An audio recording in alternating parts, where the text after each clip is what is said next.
Kembali di Apa Kabar Indonesia Pagi, pemirsa, sebelum kami lanjutkan dialog, kami akan kembali mengingatkan bahwa yang akan kami analisa dalam kesempatan kali ini adalah mengenai keterangan yang diberikan oleh pihak kepolisian, baik itu ke publik maupun ke pihak keluarga terkait dengan meninggalnya Arya Daru. Kita kembali ke Mbak Monika. Mbak Monika, kalau kita dari awal mungkin cuma bisa melihat keterangan yang diberikan sama kepolisian, tapi nonverbalnya sebenarnya seperti apa, Mbak? Ya.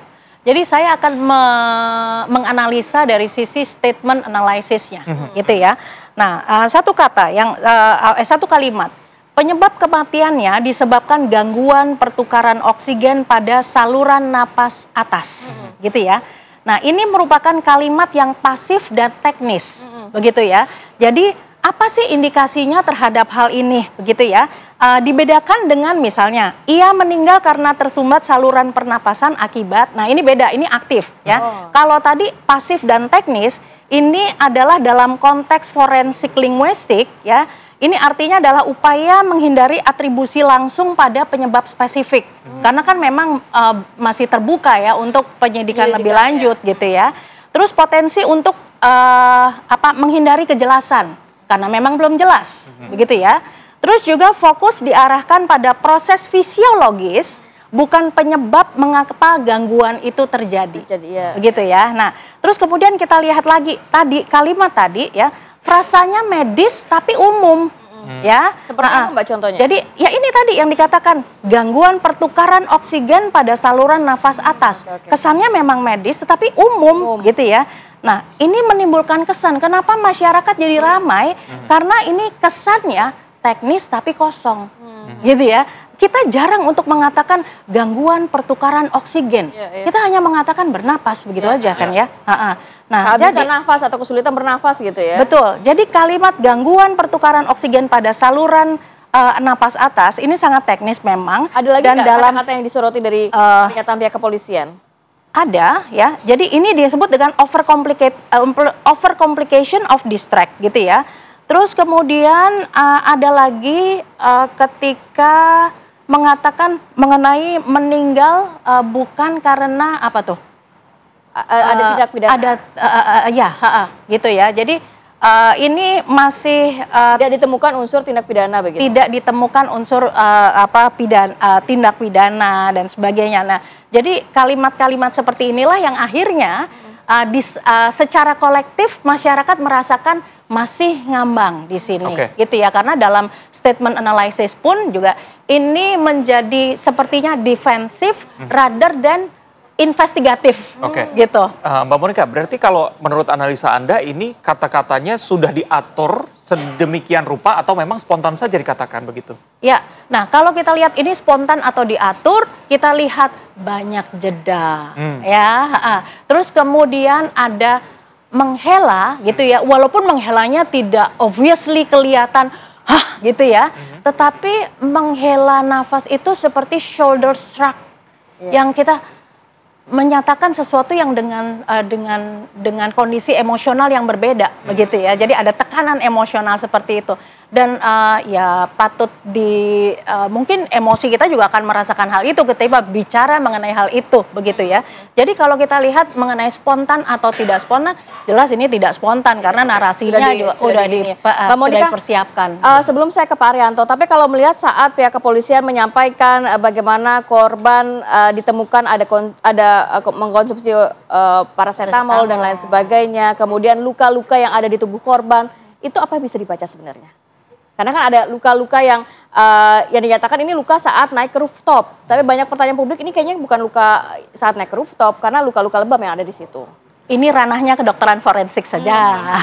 Tapi kalau saat menyampaikan pihak kepolisian, itu menjadi perhatian juga nggak dari Mbak Monika? Ya, jadi tadi dari sekian waktu yang disampaikan untuk berbicara, maka si device kami ya kecuali pengamatan secara skill gitu ya, tetapi juga dikalibrasi kembali gitu ya. Memang ada 5 circumflex model of effect dari yang menyampaikan ya. Kita dari tadi kita bicara tidak, karena kita tidak bisa beride lagi dengan korban.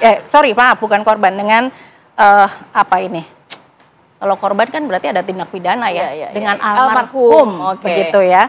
Nah, jadi Jadi kombinasi ada 5 yang dominan, ada embrace, ada pensive, ada melankolik, terus kemudian ada bored dan lelah, begitu ya. Karena perjalanan selama 3 minggu, terus kemudian di luar rame gitu ya. Jadi ini mengarah kepada state of internal yang ada moral konflik atau tekanan batin yang besar ketika menyampaikan ini. Saya mau ke Pak Arianto, tadi dikatakan Mbak Monica ada ini lebih ke defense bukan investigasi. Bahkan sorotan ada moral konflik di sini Pak Arianto. Itu kan yang diterangkan tadi kan yang menerangkan ya. Polisi yang menerangkan kan kayak gitulah kurang lebih ya. Nah, kalau saya melihat ya, karena saya sebagai penyidik ya. Jadi saya melihatnya ini. Kemarin yang ngomong di situ itu adalah satu penyidik, kepala penyidik yang menyimpulkan daripada semua. Tetapi secara detailnya itu yang menyampaikan adalah ahlinya yang di bidang itu. Jadi tadi kalau mengatakan tadi kematian itu kok susah bilang apa nggak bisa napas lah gitu. Kita orang umum kan kayak gitu ya. Tetapi dia sebagai orang yang teknis, yang scientific gitu. Dia menerangkan apa yang terjadi secara jelas itu menurut dia. Kalau bagi saya tuh saya juga baru tahu kan ternyata orang yang kehabisan napas itu kayak gitu. Kalau saya jelas. Karena dia tidak menerangkan hanya bahasa yang ini aja. Dia terangkan temuan-temuan yang sesungguhnya yang dia. Jadi dia ngomong itu berdasarkan hasil penelitian. Itulah yang disampaikan. Jadi kalau yang tokoh psikologi, dia menerangkannya gini ya, di dalam perutnya itu tidak ada bahan-bahan yang mematikan. Tidak ada racun, tidak ada sianida, tidak ada apa obat-obat yang apa kimia dan lainnya. Sehingga dia secara toksikologi tidak mungkin dia meninggal karena itu. Cocok juga dengan apa yang ada di sampah dan sebagainya. Toksikologi kan ngomong gitu ya. Nah, tapi kalau yang bagian yang patologi, dia menerangkan bahwa luka-lukanya itu, Bu, yang tadi ditanyakan luka itu apakah dia naik roof apa tidak itu. Dia menerangkan luka-luka itu tidak ada luka dari luar. Tapi dari dalam semua. Tapi ada memar di sini, ada memar di sini, ada apa? Luka-luka di dalam sini. Itu kalau kita mengamati ya, itu bisa kita bayangkan, saya sendiri yang bayangkan juga gitu. Oh, ini berarti memang dia tuh kalau orang mau dioperasi sakit kan gigit-gigit gitu sendiri kan. Itulah yang terjadi luka. Jadi intinya begini, cara penyampaian yang disampaikan oleh press release kemarin itu masing-masing menurut bidangnya sendiri-sendiri sehingga pakai teknik kata-kata yang sesuai dengan disiplin ilmunya dia gitu. Menurut saya sih itu lebih jelas. Tapi kan yang lain kalau orang umum nggak ngerti kan itu apa itu. Betul. Gitu. Oke, mungkin kira-kira kayak gitulah. Saya ke Mbak Monica sedikit singkat saja karena waktu kita terbatas begitu ya. Tadi Pak Arianto mengatakan yang menyatakan ini merupakan pihak kepolisian. Apakah ini juga berpengaruh terhadap defensif tadi dikatakan begitu? Karena penyidik mungkin memang sifatnya seperti itu. Atau sebenarnya tidak ada pengaruh dari mikroekspresi dan juga pemilihan kata, Mbak? Ya, jadi kalau yang kita amati terhadap subjek yang sedang menyampaikan sesuatu, ada konflik nggak antara apa yang dipikirkan, apa yang dikatakan dengan apa yang dirasakan secara internal perasaan subjektif begitu. Jadi kalau kita ngelihat ini ada red flag-nya nggak gitu ya ketika menyampaikan hal tersebut. Ternyata kalau kita mengamati yang mikro-mikro ada loh gitu ya. Oke, baik. Terima kasih Mbak Monica dan juga Pak Arianto. Ini kita harapkan memang polisi sudah menyatakan sesuai dengan keahliannya tadi.